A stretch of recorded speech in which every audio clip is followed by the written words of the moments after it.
La plus grosse bêtise que les croyants font, ceux qui vont dans les églises, que ce soit les chrétiens, que ce soit les musulmans, que, que ce soit ceux qui croient uniquement des prophètes, bref, tous ceux qui sont dans des tabernacles, des religions, ont tous ensemble un gros problème. C'est que tous pensent que Dieu est dans leur camp. Ils pensent que c'est à cause de tout ce qu'ils posent comme acte. C'est à cause des enseignements qu'ils reçoivent. C'est à cause des croyances qu'ils ont que Dieu est dans leur camp. Et qu'il n'est dans le camp de personne d'autre. À ces personnes-là, je veux leur dire, c'est la plus grosse bêtise que vous pouvez commettre dans votre vie. C'est la plus grosse arnaque qui puisse exister dans votre vie. Dieu n'est pas dans votre camp. D'abord, Dieu n'a pas de camp. Il faut que vous compreniez très bien ça. Dieu n'a pas de camp. Ce n'est pas votre ami. Ce n'est pas un homme que vous avez salué en route. Il a dit oui, vous avez signé un pacte d'amitié. Ce n'est pas ça. Même si vous avez lu la Bible, vous la pratiquez, vous êtes pieux, vous êtes tout ce que vous êtes. Dieu n'est pas dans votre camp. Il n'est dans le camp de personne. Il n'a pas de genre, il n'a pas de nom, il n'a pas de sexe, il n'a pas... Dieu, ce n'est pas ce que vous lisez dans vos livres là. Ce n'est pas ça. Ça, c'est vos divinités là-bas que vous vous inventez, mais Dieu, ce n'est pas ça. Dieu n'a pas de camp. Il n'est dans le camp de personne. Il n'est pas dans le camp des musulmans. Il n'est pas dans le camp des catholiques. Il n'est pas dans le camp des chrétiens. Il n'est pas dans le camp de ceux qui croient en Jésus. Il n'est pas dans le camp des moines. Il n'est pas dans le camp de ceux qui ne croient même pas en lui. Il n'est même pas dans le camp de je ne sais même pas quoi. Il n'a pas de camp. Vous devez comprendre ça. Ce n'est pas parce que vous vous levez, vous partez à l'église, vous partez dans les montagnes, les nuits de prière, vous partez faire des semaines de jeûne, vous partez que vous pensez que quand vous allez rentrer chez vous, Dieu est dans votre camp. Et que peu importe ce qui vous arrive, vous allez jeter le feu, vous allez maudire, vous allez tuer, vous allez faire quelque chose avec son nom, vous allez... que c'est votre camp, il n'est pas là-dedans. Dieu n'est pas dans votre camp. Il n'est pas dans votre camp. Il faut laisser ça. Il n'est pas dans votre camp. Quand vous vous asseyez, vous dessinez votre Dieu, vous le mettez dans votre poche là. Vous dites que ça, c'est mon Dieu ici. Il n'aime pas la jalousie. Il n'aime pas la tuerie. Il n'aime pas la vengeance. Ça, c'est ton Dieu que tu t'es dessiné, man. Ça, c'est ton Dieu là-bas que tu t'es dessiné. Ça, ce n'est celui ou ce qui ou quoi que ce soit qui a créé les cieux et la terre avec autant d'harmonie, avec autant d'équations résolues, avec autant de mystères. Ce n'est pas quelqu'un qui peut s'asseoir et être dans le camp de quelqu'un que sa tête, on ne sait même pas ce qui se passe dans sa tête. Ce n'est pas quelqu'un qui peut s'asseoir et se diminuer à ton niveau et se mettre dans ton camp et laisser les autres qui ne sont pas dans ton camp. Que c'est à eux qui doivent faire quelque chose et à toi, ils doivent te laisser parce que tu passes des nuits de prière. Tu dors avec son nom, tu dors avec son livre, tu te lèves, tu pries, tu te couches, tu pries. C'est ton problème là-bas. C'est ton problème. Ce n'est pas avec tout ça que Dieu te regarde. D'abord, lui-même, il a dit dans ton propre livre là que le jugement va commencer d'abord dans l'église dans laquelle tu es là. C'est là où tu es là que ça va d'abord commencer. Parce que c'est vous qui êtes censé comprendre qui il est, ce qu'il est et ce que vous êtes. Vous n'arrivez même pas d'abord à vous comprendre, à savoir qui vous êtes. Mais c'est lui que vous comprenez. Vous comprenez quoi sur lui quand vous-même déjà vous ne vous comprenez pas? Vous voulez comprendre, vous comprenez quoi sur le divin, sur l'éternel? Vous comprenez quoi sur lui quand vous-même qui n'êtes même pas éternel, vous êtes une petite, un petit, c'est-à-dire que vous êtes limité comme ça dans le temps. Vous ne vous comprenez même pas d'abord. C'est l'éternel que vous comprenez. Jusqu'à vous pouvez décider qu'il est même dans votre camp. Ah, ça c'est la sorcellerie que nous voyons là dehors. C'est la sorcellerie au point que vous voulez même convaincre le monde que c'est le bon camp. Et c'est le bon camp, que le camp là où vous êtes, c'est le bon camp. Sincèrement. En tant qu'entrepreneur encore, c'est terrible quand on voit des entrepreneurs penser des choses terribles. Ce n'est pas votre camp. Ce n'est pas votre camp. Ton camp, ce n'est pas l'église dans laquelle tu te trouves. Ce n'est pas le monastère, ce n'est pas la tribu, ce n'est pas l'endroit où tu te trouves. Ce n'est pas ton camp. Ce n'est pas ton camp. Le Créateur est universel. C'est vous qui vous le dites, non? Vous ne comprenez pas ce que vous dites. Omniscient, omnipotent, universel. Ces lois sont valables à Yaoundé, à Douala, à Kribi, à Paris. C'est les mêmes lois, c'est le même principe de création. Mais vous restez dans votre petit camp. Non, moi mon camp c'est le prophète tel. Moi mon camp c'est le pasteur tel. Moi mon camp moi mon camp c'est le message de l'heure. Moi mon camp c'est mon camp, ton camp là c'est zéro. Non, mon camp c'est ma tradition. Mon camp c'est ton camp là c'est zéro. C'est zéro. Dieu n'est pas dans ce camp là. Je suis allé dernièrement, j'étais au funérail de mes grands-parents et le roi était présent. Le roi du village, il était là, il était présent. Et avant que le roi ne soit présent, on aménage une tente où il s'assoit. On décore avec les tenues traditionnelles. On y place la chaise des autres rois, des autres chefs du village, parce qu'il est le roi et les autres sont les chefs du village. Et devant lui, il y a des statuettes faites en bois. Il y a des statuettes. Parmi toutes ces statuettes, deux statuettes m'ont intrigué. Deux statuettes m'ont intrigué. La première statuette, c'était la statuette d'une femme qui était en prière avec un voile et une chaîne, une croix qu'on a dessinée tout de son cou. La deuxième statuette, juste à côté de cette dame-là, en dehors des autres statuettes des animaux, des hommes, des guerriers, tout ça, la deuxième statuette, c'était la statuette d'un être bizarre, étrange, qu'on a pour coutume de voir dans des films qui parlent d'extraterrestres.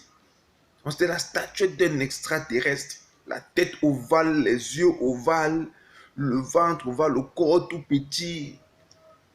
Bref, quand vous demandez à tout le monde, ça c'est la statue d'un extraterrestre. Pendant tout le funérail, ces deux statues m'ont intrigué. Nous sommes au village, le roi est assis, et il y a des statues devant. Quel est le symbole de ces statuettes-là? Alors, après le funérail, je suis allé rencontrer le monsieur qui est chargé de tout ce décor-là. Et je lui ai demandé quelle est la signification de ces statuettes-là. Ces deux statuettes-là m'intriguent principalement. Il me dit que ces statuettes que tu vois, c'est pour dire que, en dehors de la tradition à laquelle nous croyons en tout ce qui existe. Parce que toutes ces choses, on les a trouvées et elles ont certainement été faites par le Créateur en qui nous croyons. Donc tout cela nous amène à comprendre que tout ce qui existe vient de quelqu'un ou de quelque chose ou d'une force ou d'une énergie ou de quelque chose que nous ne comprenons pas, que nous ne maîtrisons pas. Et que tout ce que nous avons à faire, c'est de savoir que c'est là. Que ce soit les extraterrestres. On n'a aucune preuve que les extraterrestres n'existent pas. Peut-être que ce sont des êtres qui existent, mais qui sont technologiquement faibles pour qu'on découvre qu'ils existent. Ou alors c'est nous qui sommes technologiquement faibles pour découvrir qu'ils existent. Et l'autre statuette de la dame qui prie, c'est la statuette de la Vierge Marie. Parce que le christianisme aussi existe. Et on ne peut pas refuter ça. On ne peut pas interdire ça. Et nous avons aussi nos traditions à laquelle nous croyons. On ne peut pas refuter ça. On ne peut pas interdire ça. Ça, c'est pour nous. Voilà ce que le monsieur m'a expliqué. Je lui ai dit, ok, d'accord. Je pensais que ça avait une explication par rapport à nos traditions. Que cette dame-là était peut-être une reine ou je ne sais pas, une ancienne reine qui a eu un impact sur notre tradition. Il m'a dit non. C'est la représentation de la Vierge Marie. Parce que la chrétienté aussi existe. Mais là où votre tête refuse de fonctionner, c'est que vous pensez que seulement dans la chrétienté là, c'est là où se trouve le salut, c'est là où Dieu est. En dehors de ça, il n'est pas là-bas. Le reste, c'est Satan. Que dans la tradition là, c'est le diable. Que chez les musulmans là, ce n'est pas ça là-bas. Que chez les mormons, chez les témoins, que ce n'est pas ça. Que c'est le faux Dieu là-bas. Et là où ça ne tourne pas bien dans votre tête.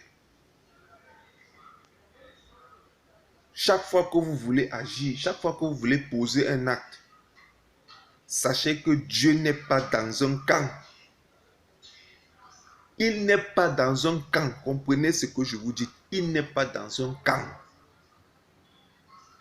Arrêtez de l'utiliser. Vous l'utilisez, ce que vous utilisez là, quand vous utilisez les outils du divin pour poser un acte, vous allez payer les conséquences de cet acte-là, vous, pas la personne avec qui vous payez.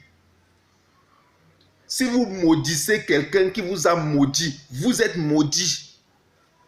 C'est ça que ça veut dire. Si quelqu'un vous maudit, vous le maudissez, c'est vous qui êtes maudit. Parce que vous avez maudit, même avec raison. Si on vous donne la capacité de maudire quelqu'un et que ça se réalise, vous pensez qu'on sera encore vivant sur la terre ici? Vous connaissez combien de personnes maudissent chaque jour? Vous pensez que vous-même qui maudissez là, si les gens maudissaient aussi facilement que vous croyez que vous serez encore vivant? Pensez que vous-même vous serez encore en vie? Vous pensez que votre mère vous aura accouché? Ou que votre père aurait été assez fertile pour vous accoucher? Que votre père serait même vivant? Dieu est dans mon camp, Dieu est dans mon camp. Vous racontez les choses, racontez les bêtises, vous bénissez, vous maudissez, vous voulez convaincre, vous évangélisez pour qu'on vienne chez vous. Vous évangélisez pour que les gens viennent chez vous, mais Dieu n'est pas dans votre camp.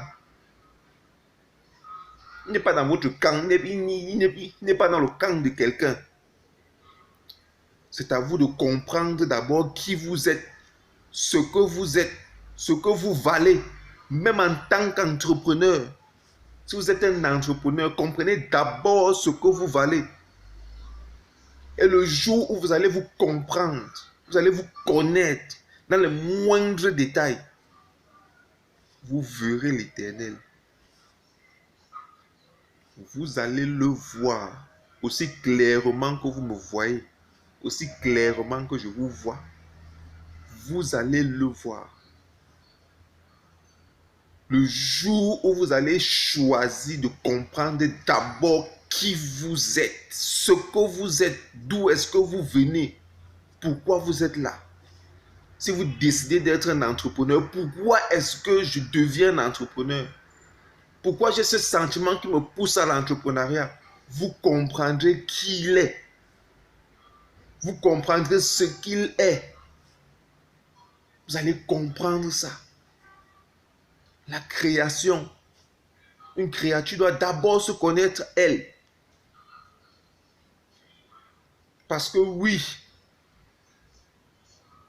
c'est à son image. Tu es à son image. Le chat qui marche à côté de tes pieds là est à son image. Qu'on ne vous raconte pas les histoires. Tout ce qui existe, la nature, les êtres humains, tout est à son image.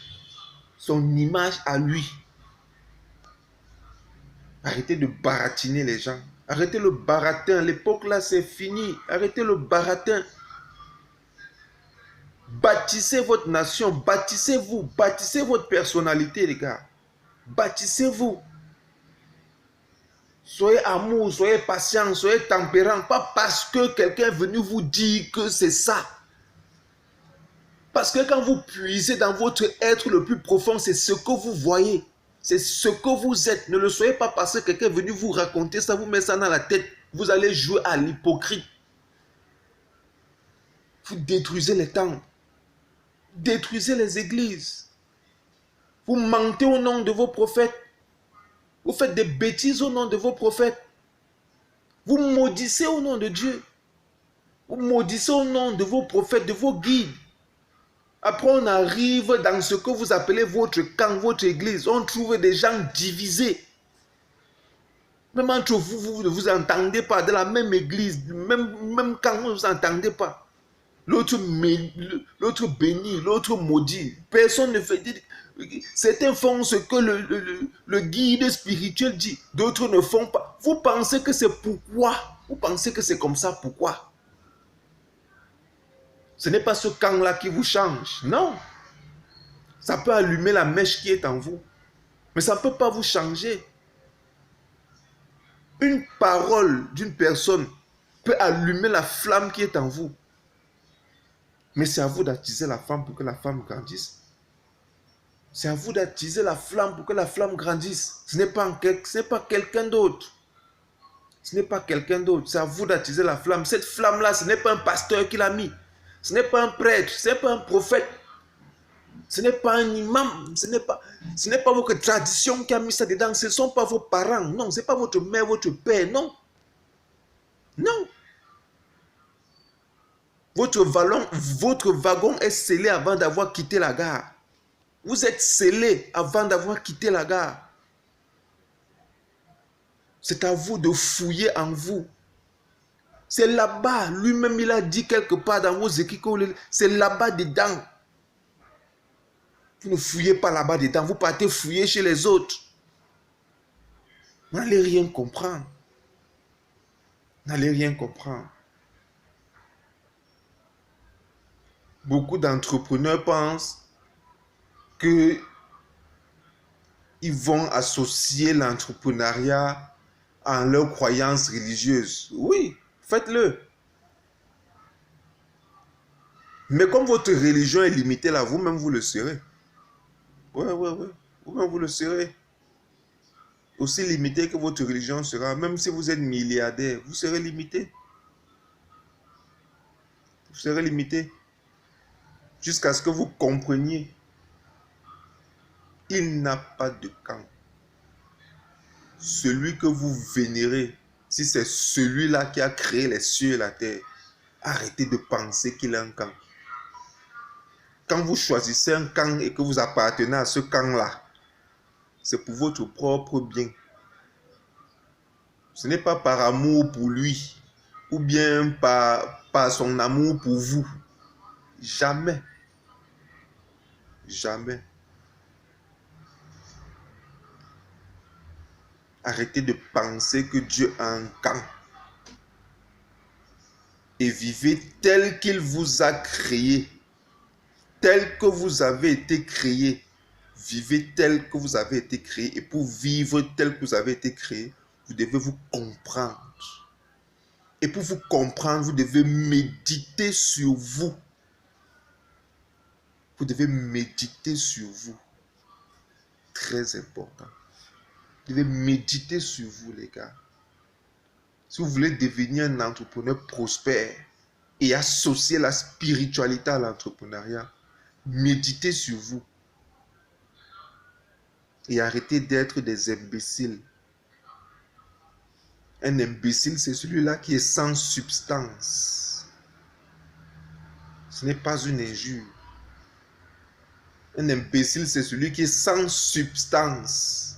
Et lorsque quelqu'un est sans substance, la première chose qu'il fait, c'est aller chercher ailleurs pour se remplir. L'Éternel vous a rempli. L'Éternel vous a rempli de toutes ses grâces. C'est à vous de jouir de ces grâces. Mais si vous acceptez de devenir des imbéciles, il n'est pas responsable. Il n'est pas responsable. Arrêtez d'être des imbéciles en vous enfermant dans un camp et pensez que c'est le bon camp. Je suis désolé. Je suis désolé.